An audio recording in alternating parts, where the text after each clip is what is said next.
Isang paalala, ang video na ito ay ayon lamang sa aking sariling pananaliksik. Hindi ko nais na pilitin ang sino man na maniwala sa videong inyong matutunghayan. Kung hindi kayo kumbinsido sa mga impormasyon at taliwas ang inyong paniniwala sa kaalamang aking ilalahad, maaari kayong gumawa ng sarili ninyong pagsisiyasat para sa inyong kakontentuhan. Ang videong ito ay gabay lamang sa mas malalim na kaalaman at pag-intindi at hindi gawa ng isang profesional. Naniniwala ako na malaya tayong magbigay ng opinyon at suhestyon bilang malayang mamamayan ng Pilipinas. Maraming salamat po.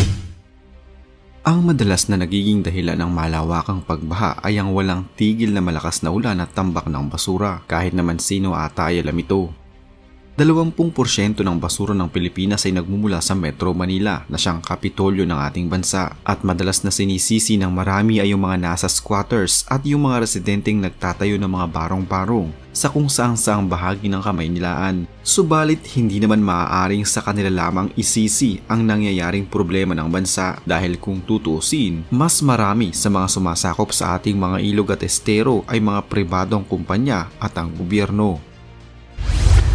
Ayon sa PD 1067, mandatory ang 3 meters easement sa bawat ilog at sapa sa isang syudad. Bawal ang kahit anumang klase ng konstruksyon sa 3 metrong pagitan na ito. Subalit ang masaklap ay hindi ito nasusunod. Halimbawa na lamang sa ilang mga estero sa Binondo sa Maynila, makikita ang tila ginawang pag-okupa ng mga gusali at mga pasilidad sa mismong estero. Dahil dito ay kumikipot ang daloy ng tubig na papunta sana sa Pasig River. Hindi na nga sila naglaan ng 3 metrong easement, mismong estero ay sinakop pa nila.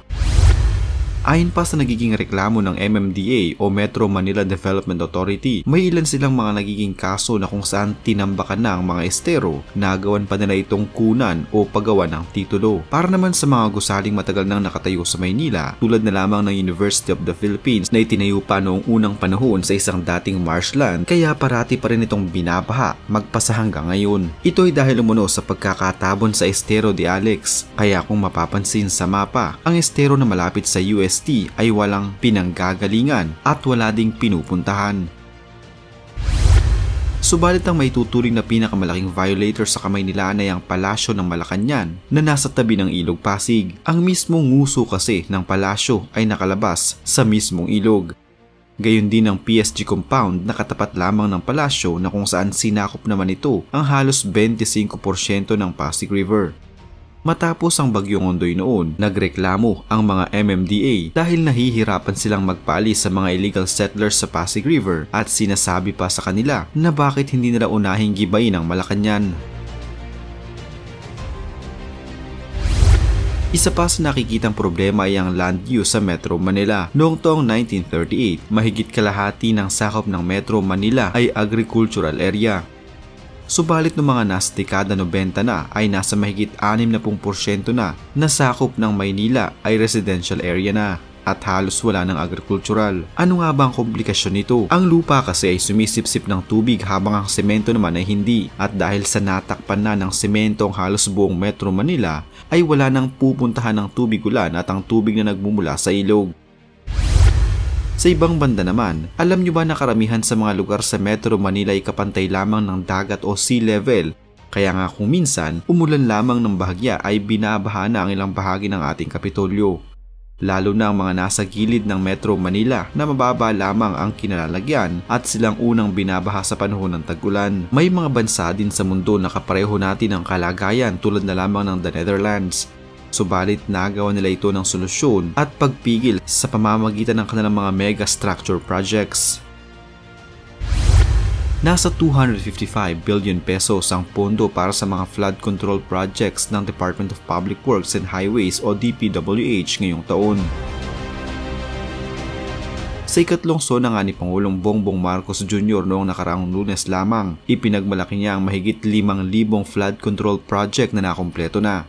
Subalit matapos ang malawakang pagbaha sa Metro Manila at mga karatig na probinsya noong isang araw lamang, nagtatanong ang mga senador kung anong nangyari. Ayon kay Senate President Chis Escudero, daan-daang bilyong piso ang ginagastos ng gobyerno taon-taon, pero parang hindi naman umuno nawawala ang pagbaha, partikular na sa Kamaynilaan. Depensa naman ng DPWH, nagkataon lamang na malakas ang ulan ng mga nagdaang mga araw kaya hindi ito kinaya ng mga pumping stations. Sumabay pa ang high tide kaya marami talaga ang mga binaha. Sangayon si Senador Joel Villanueva na kailangang imbestigahan ang flood control projects ng pamahalaan kasunod ng naranasang malawakang pagbaha dulot ng habagat at bagyong Karina. Giit ng senador, hindi katanggap-tanggap na dahilan ang pagsasabing malakas na ulan at dami ng tubig ang sanhi ng mga pagbaha. Ito lalo na ani at halos nasa 1 billion pesos kada araw ang ginagastos ng gobyerno sa mga flood control project, giit ni Villanueva. Mahalagang makita kung saan napupunta ang pondong nakalaan para sa mga proyektong ito. Partikular na nais tanungin ng mambabatas ang Department of Public Works and Highways o DPWH sa mga proyektong ito bilang implementing agency. Pero ipinunto rin ni Villanueva na maging ang Department of Environment and Natural Resources, Metropolitan Manila Development Authority at Department of Agriculture ay may flood control programs din. Naniniwala rin ang senador na dapat may managot sa usaping ito. Noong isang araw, nag-ikot si Villanueva sa iba't ibang bahagi ng Bulacan na labis na naapektuhan ng matinding pagbaha dulot ng habagat at bagyong Karina para mamahagi ng tulong. Nanawagan din si Senador JV Ejercito na maglatag na ang pamahalaan ng mga high-impact o big-ticket flood control projects para maramdaman ang resulta ng ganitong mga proyekto.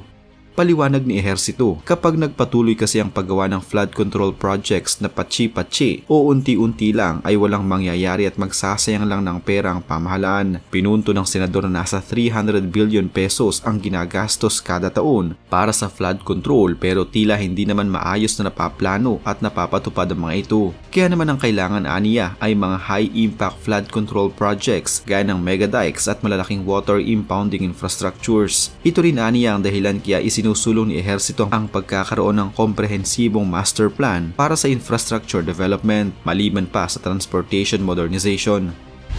Narito naman ang naging pahayag ni Senador Amy Marcos kaugnay pa din ng flood control projects. Asan na yung flood control plan na sinasabi para sa 10 taon? Yun. Baka naman kung ano-ano ang rine-report ninyo sa ading ko, baka iba-iba naman ang rine-report ninyo sa presidente. Wag naman. Medyo nakakapikon kasi sa totoo lang hindi naman nagkulang ang Congress at ang Senado sa pagbibigay ng pera para sa flood control. Kung tutuusin, 450 billion, halos 1.4 billion a day ang flood control budget. Kung isusuma total mo lahat ng agencies mula sa DPWH pababa, asan napunta yung pera? Para naman kay dating Senador Ping Lacson, matagal nang pugad ng katiwalian ng mga flood control projects dahil madalas sumunong nagsasabuatan ng mga kongresista, mga ahensya ng gobyerno, pati mga kontraktor para maibulsa ang pondo sa mga proyekto. What I'm trying to do now is to assess the situation so that we know what now we need to do, the national government needs to do to provide the proper assistance in a timely manner. Nais mabusisi ni Pangulong Marcos Jr. ang totoong kalagayan ng mga binahang lugar sa National Capital Region, Central Luzon at Calabarzon. Kailangan umanong malaman ng estado ng bawat lugar at ang kanilang mga pangailangan upang epektibong makaresponde ang national government. We have to be very focused in the use of what we have. So that's what we need to determine. Where are the areas that still are in the rescue phase? Na hanggang ngayon nag-rescue pa tayo ng tao. Where are the areas that are now in the relief phase? That doesn't mean, kuminsan sabayan. That doesn't mean that it's not mutually exclusive. You can be in rescue phase and relief phase at the same time. Personal namang binisita ng Pangulo ang mga binahang lugar, partikular na sa Malabon, Valenzuela at Navotas, sakay ng isang truck. Pinangunahan din niya ang pamimigay ng mga relief goods sa mga binahang residente. Andito po kami para mag-inspection ng konti, makita kung ano ba talaga ang kalagayan. So we have to relook, we have to re-examine some of the designs of our flood control. Dahil, for example, this was not, the amount of water was not as bad as Ondoy. But the effect was greater than Ondoy. Mas malaki ang baha. Sana matuto naman ng tao, huwag na kayong nagtatapon ng basura. Dahil yung basura, yun ang nagbara doon sa mga pump natin. Kaya hindi kasing effective na pwede. Currently,